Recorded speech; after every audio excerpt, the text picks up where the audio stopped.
Hi there, and welcome to another episode of Experience Matters, the podcast from iCrossing that really gets under the skin of how to create effective interactions for brands. The most important thing about an experience is the audience, obviously. If they can't use it, it won't work. And really understanding those audiences is absolutely key to creating good stuff. Now, it's not only understanding the audiences, but we're all impacted by biases. We know that now. Behavioural science has taught that. So key to understanding our audiences is also understanding the marketing biases that are around us. So today, we're joined by not just 3 experts from iCrossing, but I believe 3 experts in the industry that are going to really lift the lid on audience understanding and show us how we can do it all so much better. I'm joined by Charlotte, Maria and Georgia. Would you like to introduce yourselves? Yeah, my name's Charlotte and I'm an experience analyst here at iCrossing.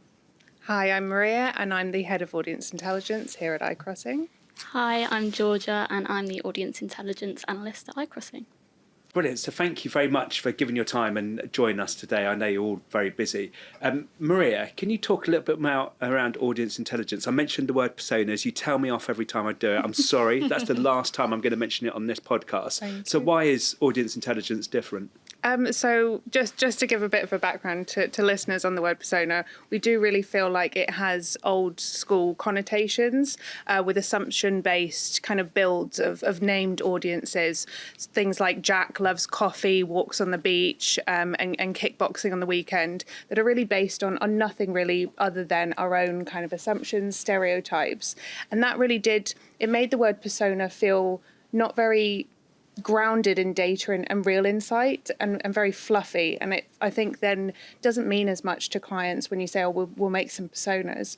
So it was really important for the team to rebrand that word to identities or audience identities, which really helps us reform and re-narrate the power of building audience identities and the value that they do provide. That's great. And kind of the way you described personas then, I know that's very much fueled also by marketing biases, isn't it? And we're going to come on later to talk about that. Yeah. But back to audience intelligence. Can you just talk a little bit more detail about how it's different from how other approaches to understanding audiences? Absolutely. So our approach to audience intelligence is rooted in digital data, which allows us to access observed data pools and insights at scale, ensuring that they're hyper relevant. We can dip in and out at any moment in time. So it's not those kind of long winded traditional research pieces, which can take months to source the people, to survey, to analyse the data. And you also have a bit of what we call like a survey test mentality, where when you are given a survey to fill out, you feel like you're taking a test and you tend to answer the way that you think the person surveying you wants you to answer. So there sometimes can be slight mistruths. So what we love to do is always rely on, or try and rely as much as possible on what we can observe. You get a lot more deep, rich insight in observing behaviours than having someone recall their behaviour. There's an example which I use quite a lot with the team and with clients, and they set out a task for someone to write down how they make a cup of tea. And they went through all the steps, and then they observed them doing the exact same task, but there were little minute behaviours, like shaking the sugar before they ripped it open and poured it into their cup, that they didn't write down as a step. But that could be so powerful. That could mean that for those products, the people selling those little sugar sachets have a little tear thing, or have 2 sections, just things like that that could really enhance the experience of a customer by just observing slight behaviours that you wouldn't recall. The details. Yes. The details. Yeah. And it's so interesting being able to observe them then and kind of really unlift the behavioural truths. And I love the example around a cup of tea. You also mentioned dipping in and out and this idea of speed. And I think so often you kind of get bogged down in research, don't you? It takes ages to do. And just this kind of speed and agility to kind of get to the answers quickly. Yes. Georgia, could you give us a real life example of where kind of audience intelligence has come to the forefront? Yeah, definitely. Just thinking of one that we've worked on recently for a beauty brand, we kind of looked into uncovering global perspectives on women's mental health. So just to kind of give a bit of context of the tools that we use to do that. So one of the tools that we use is called GWI, or Global Web Index.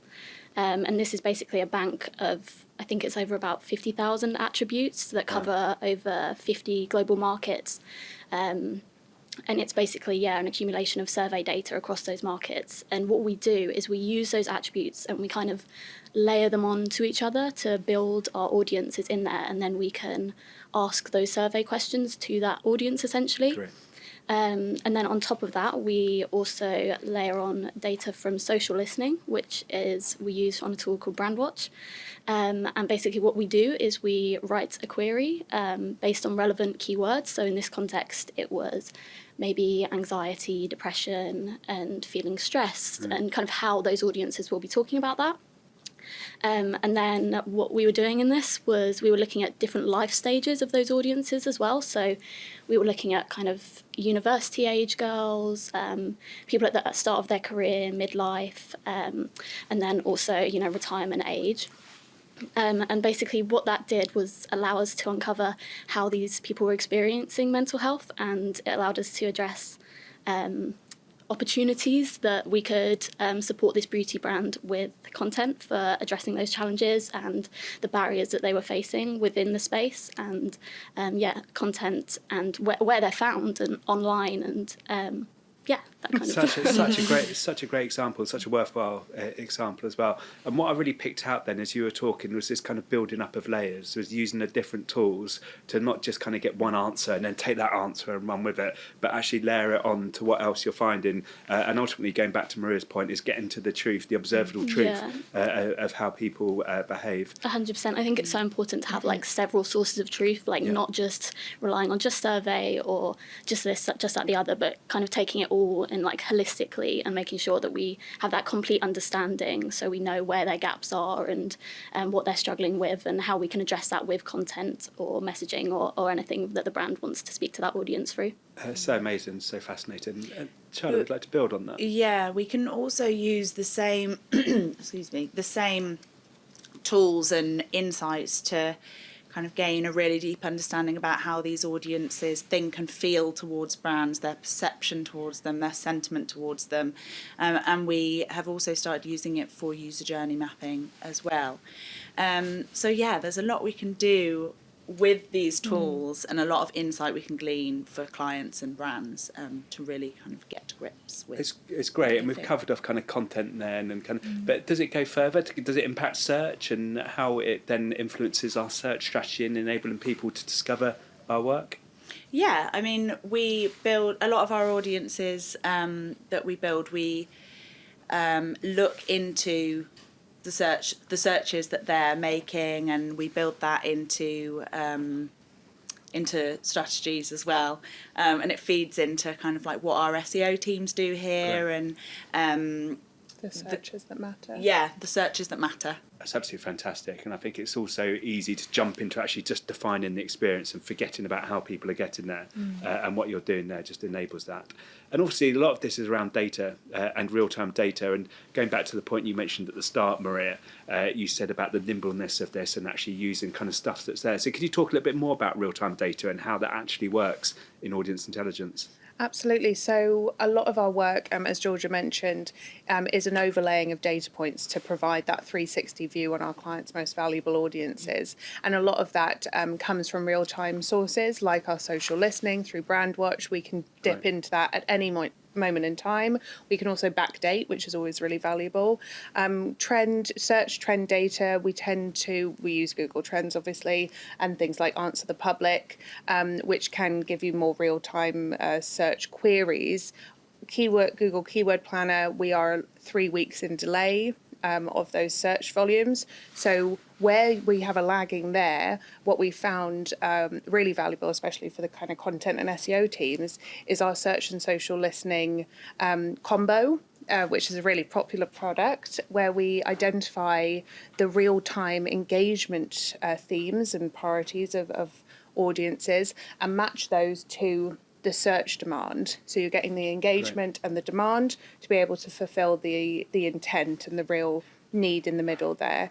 And that's proven incredibly valuable, because sometimes there'll be a social trend or engagement priority that hasn't yet gained the search volume behind it yet. So we can identify those opportunities, give them to the SEO and content teams to produce a bit of content before anyone else has had the chance, and we're really jumping ahead and being able to facilitate or provide the right experience or content or fulfill a need before anyone else has identified it. Fantastic. This goes back to the term that kind of Georgia was talking about, wasn't it, around the layering of different sources Absolutely. together into one piece. I think every time I work with the audience intelligence team, there's a new tool I learn in almost every conversation. Have we covered off all the tools, or is there others that you want to kind of share? So we use Captify Sense as well, which is a cookieless search intelligence tool, which is super cool, and it's one of my favourites. Searches on Google are obviously private. You tell Google things that you wouldn't tell your wife or your best friend.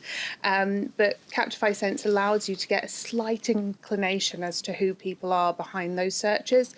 Very top level, very compliant, nothing specific, but starts to form kind of affinity, interests, attributes of the types of people behind those searches, which sometimes we use as a starting point to then go and build our audience identities from, because we've understood the people behind the searches, to then be able to say, right, these are the types of cohorts and identities that we can start building from that search data. I'm loving this. You're almost like the conductors, aren't you, of the different tools, and kind of bring them all together.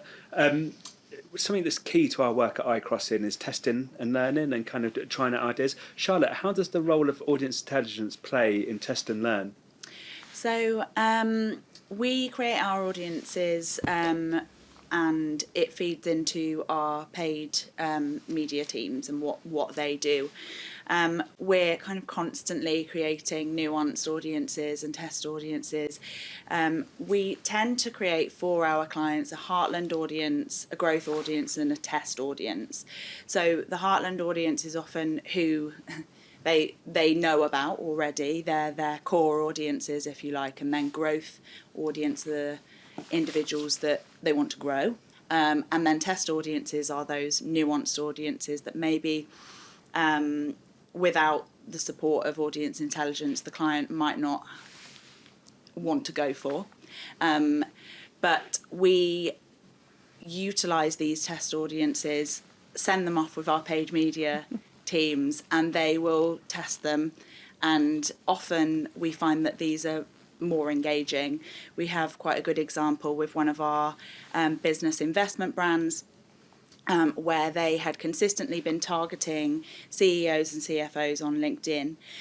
We ran with one of our test audiences, which was a more nuanced audience, and they hadn't gone after this audience before on LinkedIn, and I think it was managers. And actually their engagement was much higher than their Heartland audiences. So, And that came, sorry to interrupt you. No, go. Came from an insight that, yes, the CEOs and the CFOs might be the ones making the decisions, but the managers will be the ones that want to impress them and might bring them solutions. they'll be doing the legwork, if you like, Fantastic. and the research. So they're going to be the ones that are engaging with that type of content more so than Brilliant. the CEOs. And just the way that we work and kind of direction that kind of took the nimbleness of audience intelligence just enables that flexibility, Yeah. which is great to see. Yeah, exactly. And it's just kind of just proves the point as well of that easy to refresh insight. We have access to this information quite quickly. So Perfect. And talking about the access to information, one of the things I enjoy most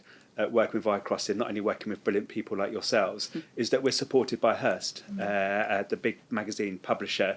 There's nothing better spending lunchtime reading Cosmopolitan. But I know that's also really important for your work as well. And Maria, could you just talk a little bit more about that? Absolutely. So a lot of the time, clients will come to us and want to know what the next big thing in beauty is, or how to align themselves with beauty groups and beauty enthusiasts. And the access to Hearst really is the Google Search Console data that we...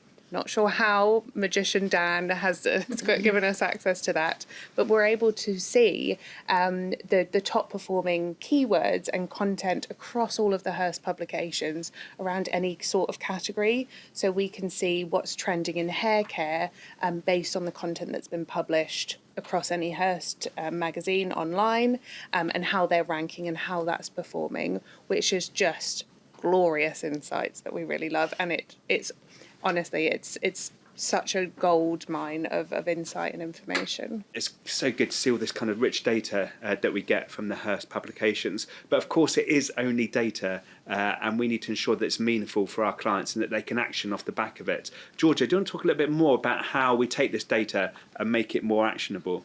Yeah, 100%. So it's really important that when we pull together our audience insights that it doesn't just go off to the client and then sit there on a shelf and never get looked at again. So what we do is we kind of pull together some really nice recommendations for the client. So this could be content recommendations, it could be site structure. So for instance, like Maria was saying, we've discovered for one of our clients that audiences like to kind of see beauty content as a overarching site rather than in silos for hair, beauty, skincare. We kind of uncovered that there's a lot of affinity interests there, so they prefer to view that as an overarching interest. We also do targeting frameworks, email marketing recommendations. We like to really break it down and make sure that there's those insights ready for them to use. That's brilliant. So we're kind of reaching those audiences at all different levels. And of course, once we've done that, there's an opportunity to kind of get really emotional and really kind of get a deep understanding of how we can influence these audiences. Charlotte, do you want to talk a little bit more about kind of the emotional and kind of really understanding the behavioural truths of the audience? Yeah, so the tools that Georgia touched on before, we can really delve quite deeply into how our audiences are kind of thinking and feeling and the emotions that they're going through, really, and capitalise upon them to get them to convert or meet whatever the objective is that our client has. An example of this where we've done some user journey mapping for one of our clients in the past. Again, it was business investment, and we went quite deep into this, didn't we? So we had a look at all their digital touch points, but also using social listening, we delved into how they were feeling and thinking at each point of their journey, the frustrations they were feeling around not being able to secure investment, if you like, and then the client could then take all of that away to meet those concerns or frustrations or even joys with the content that they need at the right time on the right channels. That's fantastic. Yeah. And kind of really digging into, I like the behaviours that are then joy and kind of concerns and using relevant content now to kind of address that. But I think we're talking very much about the now, and of course this isn't just about the now, it's about the longer term objective of those brands. And Maria, would you like to talk about the role that audience intelligence plays in the longevity of brands? Absolutely. So with audience intelligence, we really strive to better understand the cultures around brands rather than just take what the narrative that the brand is trying to portray and get across. I think gone are the days where you identify a USP for your brand and just push that to market and just shove it on people and hope for the best. What audience intelligence allows us to do is understand the culture in which people are living around that brand, and identify ways to better integrate into their culture, into their lives, better support them in their journey stages to a certain action or behaviour, their different need states, and identifying those ever-changing behaviours, needs, is only going to help support you pivot and realign to customers' needs and behaviours as a business. And I think there's been some really nice opportunities for the audience intelligence team to actually support product development for a number of our clients, to understand, actually, this is your product. We've had a listen to what people think. We've done social listening, we've done search listening, we've done bespoke surveys, and actually identified that they like it, but this could be better, or that we've observed a natural experience that people are really enjoying.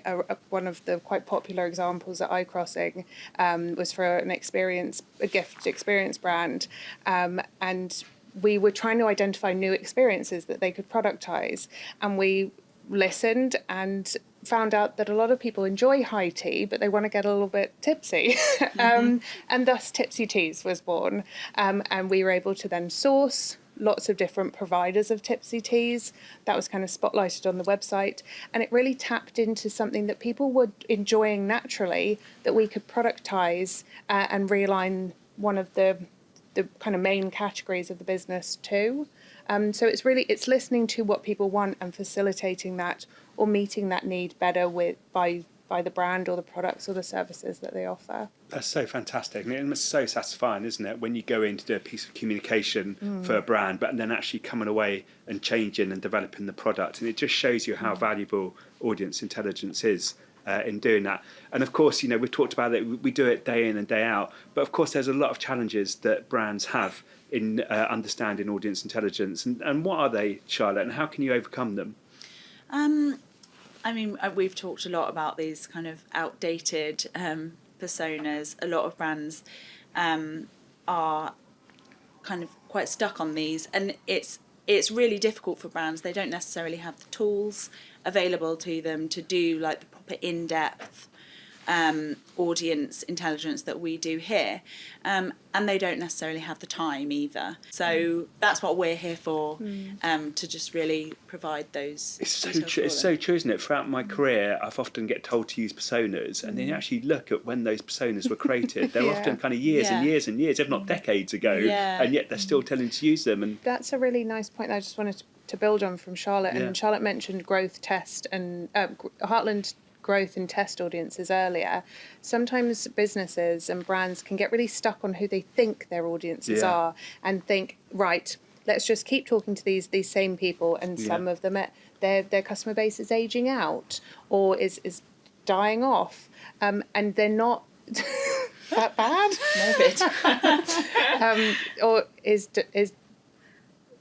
what's a nice, not morbid? No, let's stick with morbid. People are dying. It happens every day.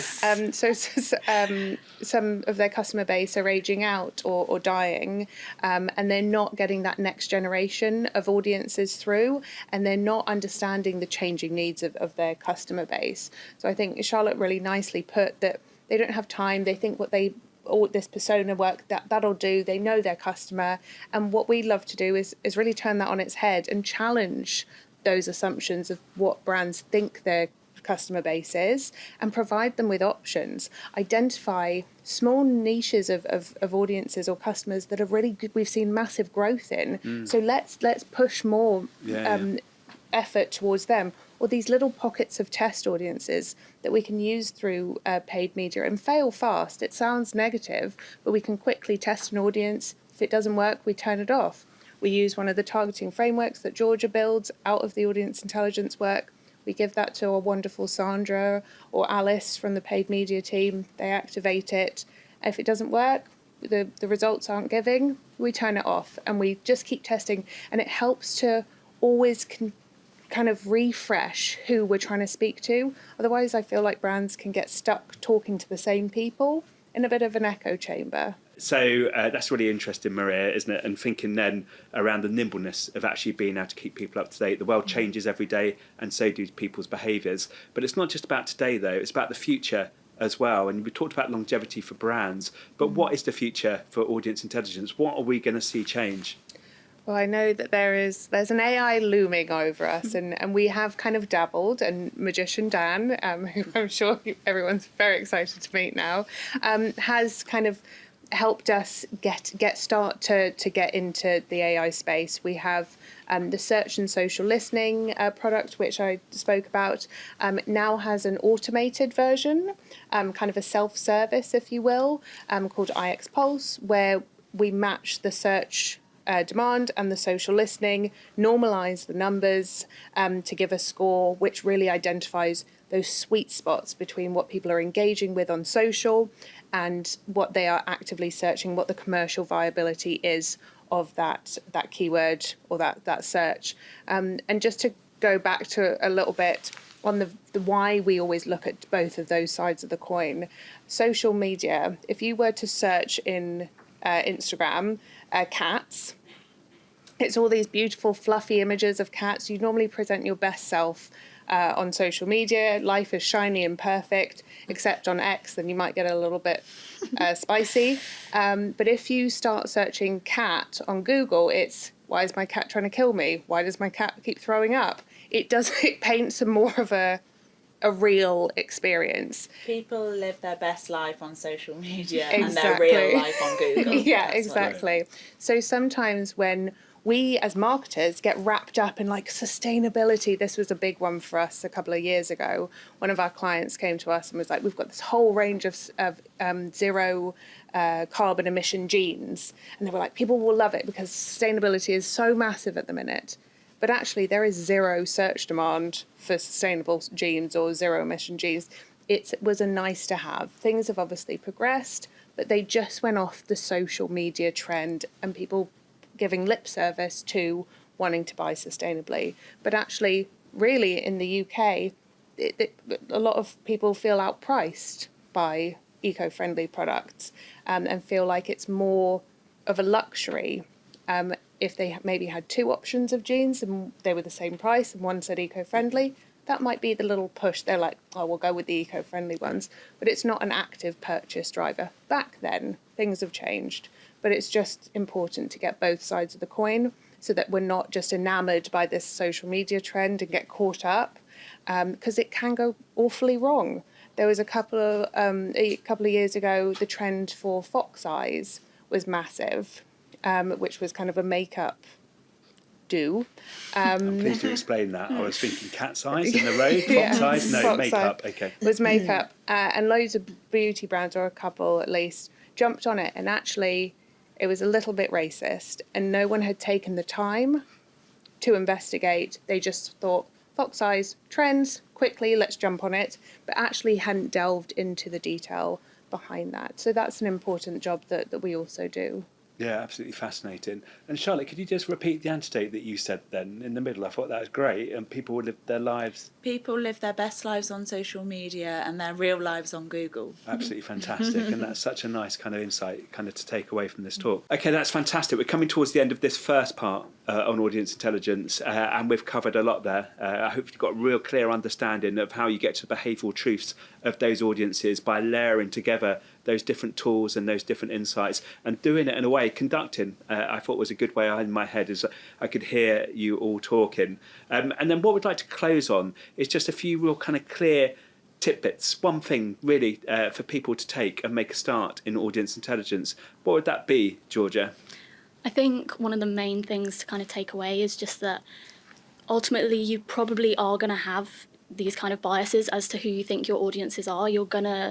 Brands are going to be going after who they think they want to go after, but that's exactly why what we do is so important, and we think that everything should be entirely data-driven, and using those several sources of truth to validate the holistic view of who that audience is and who you should be going after, and just being aware of your own bias and being aware that you might be thinking that way is really important so that you can kind of go a step beyond and then Fantastic, get that data behind that's that. such useful advice, isn't it, for anybody working with audiences? It's just putting their biases to one side. And I know Maria, yourself and the wider team is very passionate about around marketing bias and how that impacts our work and everybody at iCrossing. And can you talk a little bit more about what marketing bias is and why it's so important? Absolutely. So marketing bias and kind of marketing privilege, we tend, I mean, the definition of having a bias is having a preference or a better opinion of something, a person, an idea or a thing, and a swaying towards that.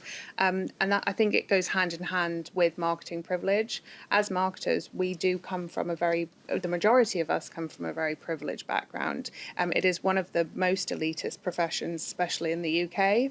So a lot of the experiences that we as marketers have had is not reflective of much of the UK's population and even globally. So by using our biases, our marketing privilege of our experiences growing up and what we've had access to and the opportunities that we've had to make decisions on what people are going to want, how they're going to want to be spoken to, engaged with, the experiences that we build for them and lead them on and lead them, build ecosystems around, is not representative, and we need to take ourselves out of it.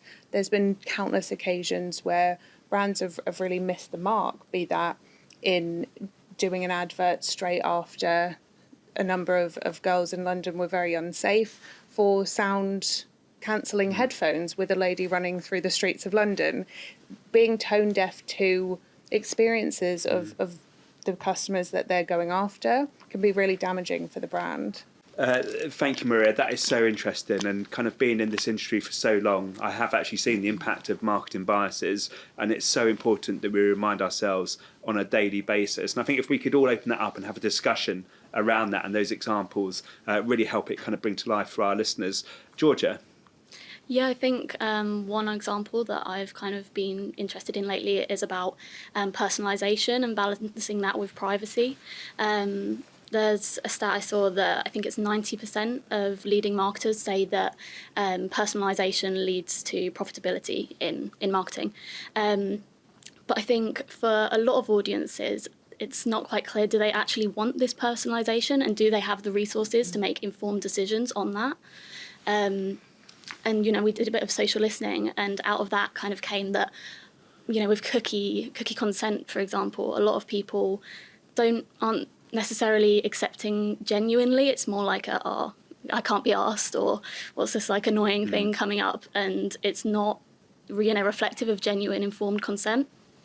And then looking kind of even deeper into that, we kind of found that is absolutely fascinating and something I hadn't thought about until you just said it now. And it's even between us, I was like, yeah. I don't give a shit. Yeah. I don't care. And I just keep clicking. And I think Nathan's even given me an app which like automatically consents, so they don't get the pop up. And you said you really care about it, and I was back, and that was my bias on that whole experience. Yeah, I think. But consent is just such an important word, and undermining it like that by, you know, with cookies, so interesting. Sorry, No. George, I interrupted you. I think it goes even deeper as well. When you look, there's a lot of groups that are actually disproportionately affected by this. So low-income people, I think it's 39% are aware of GDPR and understand what it is. And then when you compare that to the highest socioeconomic status group, 75% actually know what GDPR is and are aware of it. So they kind of maybe have more resources available to understand that and make those informed decisions on their data usage. And that lower income group as well, they not only are more concerned about how their data is used, but they're also not sure how to go about managing that. So I think it's really important for us to kind of understand that we might think, oh, everyone wants personalised experiences, but there's so much within that, and it's really important to kind of balance that need for personalisation and privacy and what the customer actually wants rather than just what we think they want, essentially. And how do we use audience intelligence to ensure that we don't do that and that we are kind of neutral to the biases? I think there is some questions actually in our survey data about how people feel about their personalised data being used. So I think that's really useful that we can use that to kind of inform. We can layer a brand's audiences onto that to see their attitudes about personalisation, and just kind of making sure like broader awareness pieces about data usage and how people feel comfortable, and I think more systemically breaking down the barriers and understanding data usage and what that means for people. With on your point, well, with the personalisation in particular, we use a really nice line for paid media and social media in particular, is personalised media for the masses. So it feels personalised, but it's actually not. It's at scale, and it feels personalised because we have deeply understood all of the affinity interests, the culture, the product wants, needs, the trigger points of cohorts of audiences. So larger groups, not individual specific people where it might not be GDP compliant or cookie consent hasn't been consensual, if you will.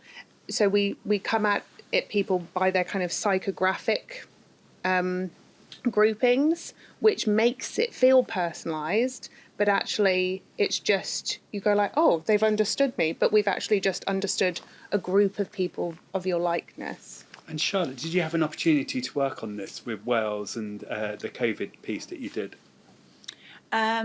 Yes. So I think this one was actually quite close to my heart. It was one of the first projects I worked on when I joined the audience intelligence team. And we built audiences around vaccine uptake. Okay. And it was really interesting because I think talking about the COVID vaccine is such a personal thing. You either had it or you didn't. I know there were lots of kind of concerns and whatnot. When we built the audiences, I think we had an assumption that the non-vaccinated were anti-vaxxers and they might have been conspiracists. But when we looked a little bit closer at the social listening and the conversations that were being had amongst these audiences, they were some really vulnerable communities. They'd faced years of kind of austerity from the government, and it was just a matter of trust. They didn't want the vaccine because they didn't trust anything that was being endorsed by the government. And it was quite sad, some of the conversations that were being had online around the vaccine rollout and how they felt about it. And then what made it even more sad is there are people making this assumption and thinking that they're conspiracists or this, that and the other. And again, it's just another example of biases and where we need to challenge these. And stereotypes. and stereotyping these people that are just having a tough time. They've been faced with, they're hardest hit by the fuel crisis, by the cost of living crisis, and they're just watching the government and thinking they're not doing anything. Why should we take your vaccine? And you can completely, you can get it, can't you? Really, you can totally sympathise. But from there, we could then speak to these customers differently, and it was about gaining their trust again, and about just really trying to reassure them, understand where they're coming from, and empathise. I think that's a big one. Yeah, exactly. Right. This is fascinating, marketing biases and realising how important it is in addressing them. Georgia, can we just get into a little bit more detail, and how can we make sure that we can target kind of diverse audiences? Yeah, I think actually with our audience insights, we'd kind of rather not go for those diverse audiences, because with digital we can be so specific to that audience and their needs. So it's really important to kind of pivot so that we're targeting based on those psychographic behaviours and interests to make sure that the right message is meeting the right audience at the right time, rather than just kind of going for the masses, as Maria touched on earlier as well. Thank you, Georgia. That's fascinating. You talked then about psychographic behaviours. Maria, do you want to expand on that a little bit? Of course, yeah. So psychographic behaviours are ones that help us kind of bucket behaviour types into really kind of succinct groupings. So when Charlotte was discussing about the vaccination psychographics, we had cynical... cynics, unvaccinated, I can't remember the names of them, but people that were kind of really excited to have their vaccine, to get back to normal. So it's kind of, it's psychographics are more a way of thinking than a demographic, is the way that I would distinguish it. Demographic is very much age, gender, location. Psychographic is grouping by the way that you think. Yeah. And that's so important. It's why we don't use the P word anymore and really focus in on the intelligence of the audience. I think there's a really nice piece about the move towards psychographics over demographics. Great. We are quite keen as well as a team to, where possible, not have to rely on demographics, where it's age brackets, where it's gender, because we are moving into a world that is a lot more fluid. Age boundaries are more fluid. People are having different life events at different ages and varying ages. Gender is a lot more fluid in the way that people buy based on their gender. It is not as traditional as it once was. It's not just the mother buying for the household anymore. The dad goes out. You've got multi-generational families. You've got mixed families. You've got blended families. So we're living in a world where demographic profiling can sometimes, not all the time, when it's needed and when it is a requirement, based on a health concern, based on when you can get your pension, for example. Those are quite set in stone demographic brackets, that you might have a disease more when you're 50 plus, or when you're under 10, that's when it's important to distinguish. But if possible, we'd rather go for the psychographics, the affinity interests and the culture that make up these people's lives. So we've talked a lot about marketing biases and how, as humans, we need to be aware of them. But as we've already talked about today, the role of kind of tools and AI, that's audience intelligence, playing a more important role. How can we ensure, Charlotte, that when we're talking about algorithms and stuff like that, that they don't come with their own biases? Well, as we've talked about kind of throughout, we take a holistic approach to all of the insights that we pull together for our clients. So that's across survey data, search and social media, and everything throughout the social listening is all kind of like public data. It's what consumers are talking about online day to day, and it's really just layering up these different data points that kind of just tries to ensure that there are no biases with what we're presenting our clients with. Thank you, Maria. We started the podcast, didn't we, dismissing the P word, the personas, but it was so good to bring it back at the end. And P going forwards does not stand for personas, it stands for psychographic, and how valuable that is in bringing to life the true understanding of the audiences that we need to create experiences for. Thank you so much for giving up your time this afternoon. As always, every time I talk to you, I learn so much more around audience intelligence and getting to the truth of the humans and how they make decisions towards our work. If we could just finish the session, just all of you, just each naming one thing that really drives you and makes you happy in your work. I think mine is actually proving people wrong. That's great. I love Proving that. people's assumptions wrong. Brilliant. You totally just stole mine. Sorry about I that. love challenging assumptions or surprising people. I think one of my favourite things to say is if the ladies deliver a bit of audience intelligence work and a client goes, oh, that's interesting, that's terrible. We have not done our jobs right. I want them to go, oh my good Lord, why are we not doing this, this and this? Why are we not on this platform? Why aren't we optimizing this? Why aren't we doing this? And I want them to be inspired. Great. And Georgia? I think it's really nice seeing how much our work really feeds into so much of what the agency does, whether that's SEO, whether that's paid media, or business solutions and transformation strategy. It kind of just covers all those points, and it's really nice to see the value of what we've done. And obviously working alongside such amazing ladies too. Amazing. And can you leave your audience intelligence in the workplace, or do you find you take it home with you on the journey home? Do you start looking at people and start thinking, I wonder what that's telling us about their behaviour? I do it when I watch adverts. I'm like, you keep telling me what to do and I ain't doing it.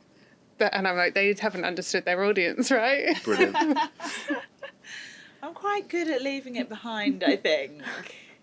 Charlotte, Maria and Georgia, thank you so much. This has been Experience Matters from iCrossing, and we look forward to joining you next time.